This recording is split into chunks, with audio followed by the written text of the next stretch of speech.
11వ రోజు శ్వాసానుసంధానంలో ఓషో చెప్తున్నారండి, మన శరీరాల కలయిక అంటూ. శరీరం అంటే బాహ్యంగా వ్యక్తీకరింపబడిన మనసు తప్ప వేరే ఏమీ కాదు. అలాగే మనస్సు అంటే మీ చైతన్యపు ప్రగాఢ మూలంలో ఉన్న వ్యక్తీకరించబడని శరీరం తప్ప వేరేది కాదు. రెండూ ఒకే శక్తి యొక్క ధృవాలు. ఆ ఒకే శక్తి ప్రకంపిస్తూ నాడీ స్పందనతో రెండిటి మీద ప్రభావం చూపుతుంది. కనుక మనోవైజ్ఞానిక శాస్త్రం అనేది పవ్లావ్ చెప్పినట్టుగాని లేక స్కిన్నర్ చెప్పినట్లుగా కానీ ప్రవర్తనను బట్టి కానీ లేక ఫ్రాయిడ్ చెప్పినట్లు కానీ లేక యుంగ్ చెప్పినట్లు కానీ అవన్నీ సగం సగమే. పాశ్చాత్యుల మనోస్వస్థత విధానాల్లో సగభాగం శరీరంలో చిక్కుకొని పోతే మరో సగభాగం మనసులో చిక్కుకుపోయాయి. మనిషిలోని ఏ రెండు రకాలైన ఏ విభజనైనా ఏ భాగాలైనా ప్రమాదకరమే. ఎందుకంటే మనిషి ఒక అవయవ అంశంగా ఉనికిలో ఉంటాడు. ప్రతిదీ పరస్పరతతో ఉంటుంది, ఏదీ విడిగా ఉండదు. కనుక మొత్తం వ్యవస్థ అంతా చికిత్స చేయబడాలి. రోగి పట్ల శ్రద్ధ తీసుకోవాలి. స్థానిక ప్రత్యేకంగా ఒక భాగానికి చికిత్స ఉండదు. ప్రత్యేకంగా ఒక భాగానికి మందివ్వటం కుదరదు. స్థానిక ప్రత్యేక భాగానికి ఒక భాగానికి మనోచికిత్స ఉండదు. అవేవి ఈ విధంగా చూస్తే అదేమీ ఉపయోగపడదు. ఆ ఆలోచనే ఎంతో ప్రమాదకరం. అయితే 300 సంవత్సరాలుగా పాశ్చాత్య శాస్త్రీయ మానసం ఈ విధంగానే పనిచేస్తోంది. అది కోల్పోయిన ముఖ్యమైన అంశం ధ్యానం. ఆ అంతరాల మూలం మనిషి లోపల శూన్యం ఇంకా చొచ్చుకొని పోలేదు. అది శాస్త్రీయ విధానాల ద్వారా చొచ్చుకుపోలేదు. అదే ఇక్కడి సమస్య. మీరు ముందే నిజమైన విధానాలు శాస్త్రీయ విధానాలు మాత్రమే అని నిర్ధారిస్తే అప్పుడు ఈ అంతర్శూన్యంలోకి ప్రవేశించే అవకాశమే లేదు. మీ విధానం దీనిని నిర్వహిస్తుంది. శాస్త్రీయ విధానం వస్తువు లేక విషయాలకు సంబంధించినంత వరకే వెళ్ళగలదు. దాని ప్రభావం ప్రకారం అది మీ అంతరంలోకి చొచ్చుకుని పోలేదు. అది కేవలం మీ ఉపరితలం మాత్రమే స్పృశించగలదు. కనుక ఈ విధానం మార్చకూడదని మీరు భావిస్తే ఈ ఒక్కటే శాస్త్రీయ విధానం అనుకుంటే పాశ్చాత్య మనోస్వస్థత ముందే చెప్పబడినట్లే నిరర్ధకమే. జ్ఞాపకం ఉంచుకోండి, ఈ లక్ష్యాత్మక విధానం తప్పు అని చెప్పటం లేదు. అది చేరగలిగినంత వరకు మంచిదే. కానీ అది ఎంతో దూరం వెళ్ళలేదు. అది అంతరంతరాల్లోకి వెళ్ళలేదు. ధ్యానం సంభవించే వరకు ఆత్మ లోబడుతుంది. పాశ్చాత్య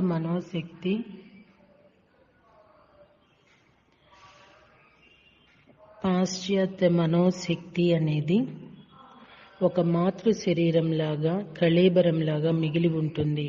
అది శ్వాసించలేదు, అది జీవించి ఉండలేదు అని చెప్తున్నారు ఓషో. సో అండి, విభిన్న అభిప్రాయాలు. ఈ అభిప్రాయాలతో మన అనుభవం మన అనుభూతి ఏ విధంగా ఏకీభవిస్తుందో మనం తరచి చూసుకోవాలేమో కదా. ఈయన పియతసి అంటండి, ఈయన పేరు. ఆయన శ్వాస మీద ధ్యాస అని చెప్తున్నారు. ది స్పెక్ట్రమ్ ఆఫ్ బుద్ధిజం అనే బుక్ నుండి ఆయన దానిలో తెలియజేసింది మనకి ఇక్కడ తెలియజేస్తున్నారు. మీ ధ్యానాన్ని వచ్చిపోయే శ్వాస మీద ధ్యాసతో ఆనాపానసతితో ప్రారంభించండి. మీ శ్వాస ప్రక్రియ ఎంతో సహజంగా ఏ కృషి లేకుండా జరగాలి. ప్రశాంతంగా శ్వాసించండి. శ్వాసను అదుపులో పెట్టడానికి ఏ ప్రయత్నమూ చేయవద్దు. శ్వాసను తగ్గటానికి మరియు తన స్వీయ శృతిలో స్వేచ్ఛగా ప్రవహించటానికి పూర్తి ఎరుకతో అనుమతించండి. ధ్యాని జాగరూకతతో పూర్తి ఎరుకతో ఉచ్ఛ్వాస నిశ్వాసలు జరుపుతాడు.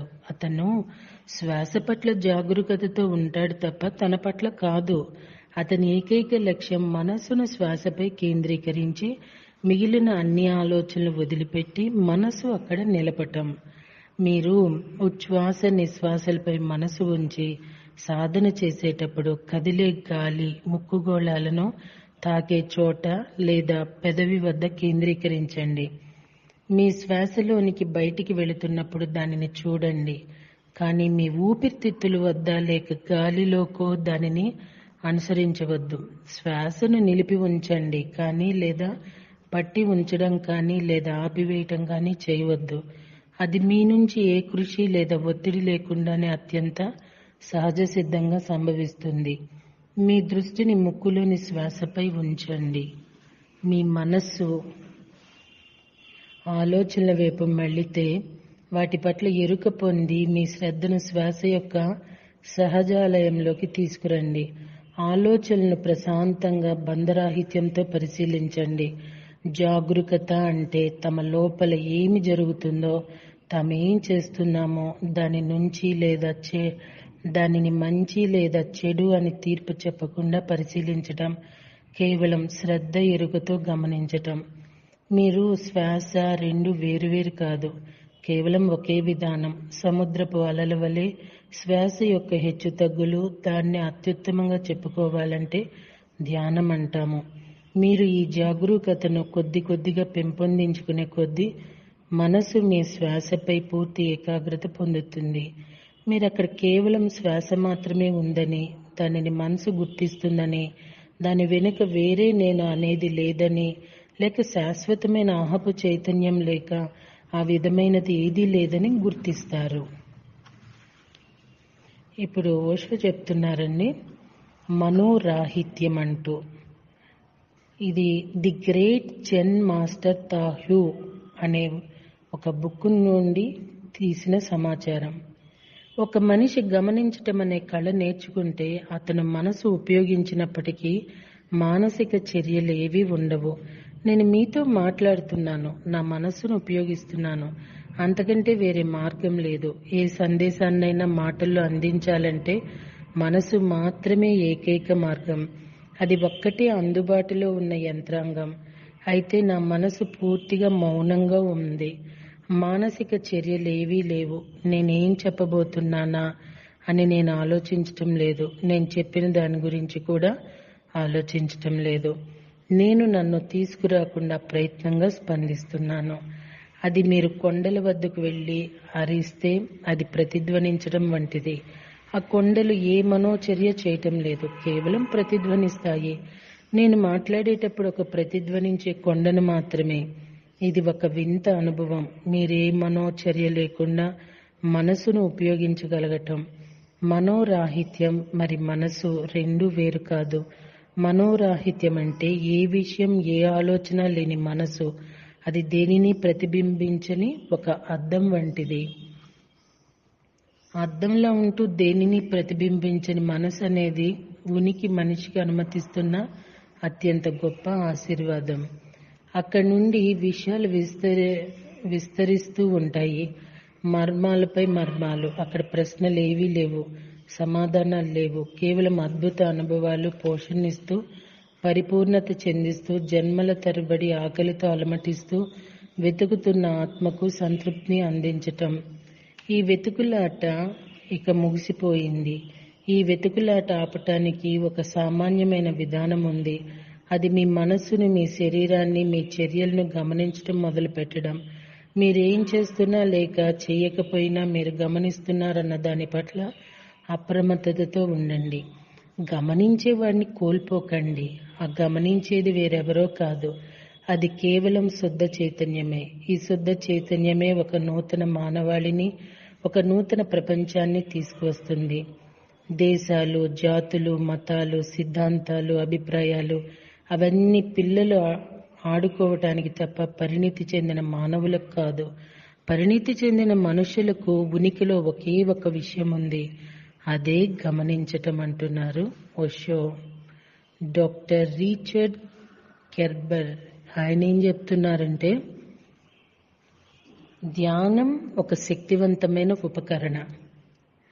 సో మాస్టర్స్, వీళ్ళందరూ ధ్యానం గురించి, శ్వాసని గమనించటం గురించి ఇలా చెప్తున్నారు.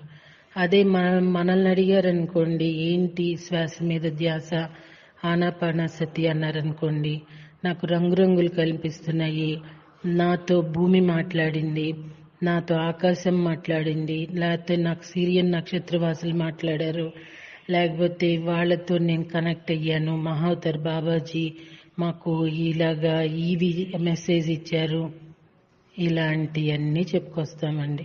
Pyramid masters mostly. కానీ మాస్టర్స్ ఇక్కడ మనకి శ్వాస అంటే ఏంటి, శ్వాసని గమనించటం ఎలాగా, దానికి రకరకాలుగా చెప్తున్నారు. ఇప్పుడు పిచ్ ఒకటే తక్కువగా ఉంది అంటున్నారు చాలా మంది మెడిటేటర్స్. వచ్చిన వాళ్ళు వెనక్కి పారిపోతున్న వాళ్ళు కూడా ఉన్నారు. సో సహజ సిద్ధత అనేది ఎలా ఉండాలనేది ఇప్పటి వరకు మనం వింటున్న ప్రతి ఒక్కరి అభిప్రాయంలో మనకి తేటతెల్లమవుతున్నది కదా. సో అండి, ధ్యానం అంటే అనుభవాలు కాదు, అనుభూతులు. అనుభూతి అంటే ఆత్మని అనుభూతి. ఒక్క ఆత్మనే అనుభూతించాలి అనేది కూడా పెట్టుకోకూడదేమో. అసలు ఇది ధ్యానం అంటే శ్వాస మీద ధ్యాస, అది మెయిన్ అండి. ఇక ఈ అనుభూతులు, ఈ రంగులు కనిపించటాలు, ఇవన్నీ కూడా పెద్ద ఇంపార్టెన్స్ ఇవ్వకూడదు. పలానా వాళ్ళు రాముడితో మాట్లాడారంటండి, భూమాత కనెక్ట్ అయ్యి ఆమె ఏడుస్తుందంట, చూపమనండి. భూమాతతో కనెక్ట్ అయ్యి ఆమె ఏడుస్తుందని తెలుసుకోగలిగిన వాళ్ళమి శాకాహారులుగా చేయలేకపోతున్నాం ఎందుకండి? మొత్తం అందరినీ ఎంత ఎనర్జీస్ ఉంటే భూమాత ఏడుస్తుంది మనము తెలుసుకోగలుగుతాము. సో మాస్టర్స్, వాటన్నిటికన్నా ప్రధానమైనది శ్వాస మీద ధ్యాస పెడుతూ మౌనంగా ఉండటమేనండి. ఆత్మతో అనుసంధానం అవ్వాలా, మనస్సుని మోగపరచాలా, లేకపోతే ఇంకొకటి ఇవన్నీ పెట్టుకుంటే గనక మనం వెళ్ళవలసిన దారి మళ్లింపు జరుగుతుంది. అసలు మనకి క్రిందటి జన్మలో మనం ఏంటో, ఏ స్థాయిలో ఉన్నామో, ఇప్పుడేంటో, ఇప్పుడు మనం ఏం తెలుసుకోవాలో మనకి ఇవేం తెలియవు. కాబట్టి మీకు తెలియదేమోనండి, మాకు తెలుసు అంటే అది వేరే విషయం అండి. దాని గురించి నేను చెప్పట్లా, నా అనుభవానుసారంలో నేను వెళ్తున్నా. సో హ్యాపీగా శ్వాస మీద ధ్యాస పెట్టాలి. నాకు అర్థమైనంతలో అదే అండి. చివరిలో ఓషో ఎలా చెప్పారో, వీళ్ళు ఎలా చెప్పారో అలానే హనిత అని కూడా చెప్పమంటారా? ఓకే మాస్టర్స్, ధ్యానం ఒక శక్తివంతమైన ఉపకరణ. ధ్యానం ఉన్నత ప్రకంపన మూలాల నుంచి సజీవ కంప్యూటర్లోకి క్రమబద్ధీకరణ మరి విశ్లేషణ సమాచారాన్ని ప్రవేశింపచేయటానికై మనసు యొక్క సచేతన ఆలోచన క్రమాన్ని తొలగిస్తుంది. ఊర్ధాత్మను చేరడానికి అనుమతించటంతో పాటు ధ్యానం మానవ శరీర నిర్మాణంలోని సూక్ష్మ శక్తిని దీర్ఘకాలంలో క్రమంగా మార్పు చెందిస్తుంది. చక్రాలు నెమ్మదిగా సచేతనమై స్వచ్ఛపరచబడతాయి. మూలాధార చక్రంలోని కుండలిని శక్తులు క్రమంగా వెన్నుపాములోని సూక్ష్మ మార్గాల ద్వారా సహస్రాన్ని చేరడానికి పైకి లేస్తాయి. మానవ అభివృద్ధిలోని సహజ క్రమంలోని ఒక వ్యక్తి క్రమంగా తన శరీరంలోని చక్రాలన్నింటినీ ఉత్తేజపరుచుకుంటాడు. ప్రతి వ్యక్తి ఈ చక్రాలు ఎంతగా ఉత్తేజపరుచుకుంటాడనేది అతను లేదా ఆమె ఇతరులతో సమాచారం నెరపటంలో గల సమర్థత పైన అభిప్రాయాలు సృజనాత్మకంగాను మరి కళాత్మకంగాను వ్యక్తీకరించడం పైన, తనను ఇతరులను ప్రేమించడం పైన, ఇంకా జీవితాన్ని ఉన్నతంగా అవగాహన చేసుకోవాలన్న ఆకాంక్ష పైన ఆధారపడి ఉంటుంది. ఒక వ్యక్తికి అవసరమైన ప్రత్యేక దిశలో అభివృద్ధి గాయపడిన ఉద్వేగ సంఘటనలు సంభవించటం వల్ల ఆగిపోతుంది. అప్పుడు శరీరంలో చక్రాలలో నిరోధం ఏర్పడుతుంది. ఈ నిరోధం దానికి సంబంధించిన వెన్నుపాము నుంచి పై చక్రాలకు కుండలిని సృజనాత్మక శక్తుల సహజ ప్రవాహాన్ని అడ్డుకుంటుంది. వివిధ స్థాయిల్లో వ్యక్తులు తమ జీవిత కాలంలో పొందే ఒత్తిడిని సూక్ష్మ శరీరంలోనూ దానికి అనుసంధించబడి ఉన్న భౌతిక శరీరపు కండరాలు మరియు అస్థిపంజర వ్యవస్థలో ఒక ప్రదేశంలో నిలిచిపోతుంది. అనేక సంవత్సరాల పాటు చేసే అనునిత్య ధ్యాన సాధన ఫలితంగా కుండలిని శక్తులు క్రమంగా పైకి లేవటంతో మూలాధార కేంద్రం నుంచి సహస్రారం వరకు ప్రతి చక్రము ఉత్తేజితం పొందుతుంది. చక్రాలు ఉత్తేజితమైనప్పుడు ఆ వ్యక్తి జీవితకాలం అంతా ప్రోగు చేసుకున్న ఒత్తిళ్లన్నీ క్రమంగా కరిగిపోతాయి.